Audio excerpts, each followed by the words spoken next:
busy with a lot to do. There's so much work. I can't. There's just so much work. I'll call you back soon. I'll speak to you soon, okay? Shabbat Shalom, dear friends. This week I wish you Shabbat Shalom from my office where it's just so busy. Work, work, work, work, work. There's almost so much work. Always working day, working night. It gets me thinking about a dramatic moment in this week's Torah portion. So the snake comes and causes Adam and Eve to do this terrible sin and eat from the tree when God told them not to.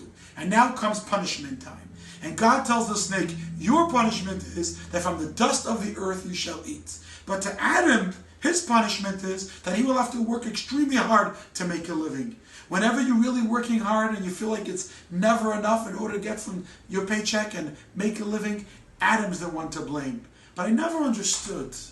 The snake is the one who caused all the problems. But amazingly, the snake's punishment is that the snake will eat from the dust of the earth. But Adam's punishment is that he has to work so hard and sweat to make our paycheck.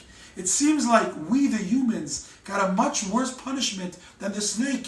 The dust of the earth is everywhere. If the snake wants to eat, all it has to do is just look around, and there's plenty of dust for it to enjoy. But for us to eat, we need to work so hard to make some money and to make a living. Perhaps there's a very profound message here. The lesson is, our sages tell us, that the truth is the snake got the must-watch punishment. Because if you have dust and dirt everywhere, there's no need to turn to God. You wake up in the morning, your food is everywhere. There's no need to complain, there's no need to kvetch, and there's no need to cry. There's no need to pray. There's no need to look for anything more in life. But the punishment that we got is also a blessing. Because the fact that we have to work so hard for a living, the fact that you have to go out there and make another sales call or work so hard for another presentation, the fact that our daily life and our sustenance is dependent on our effort and our toil also gives us opportunity to turn to God and to ask and to pray. So in a sense, the fact that we have to work so hard is the greatest blessing because it encourages us and forces us to have to reach up to God and ask Him to help us. If we were a snake, we would face the ground all day and just wallow in the mud.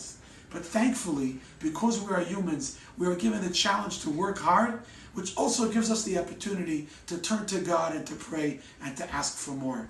So the next time you're like me, sitting in my office, so overwhelmed from so much work, I want you to recognize this not as a curse, but as a blessing, as an opportunity to turn to God and say, give me the strength, give me the courage, give me the ability to make a living. Shabbat Shalom, and don't forget to work hard and to pray to God.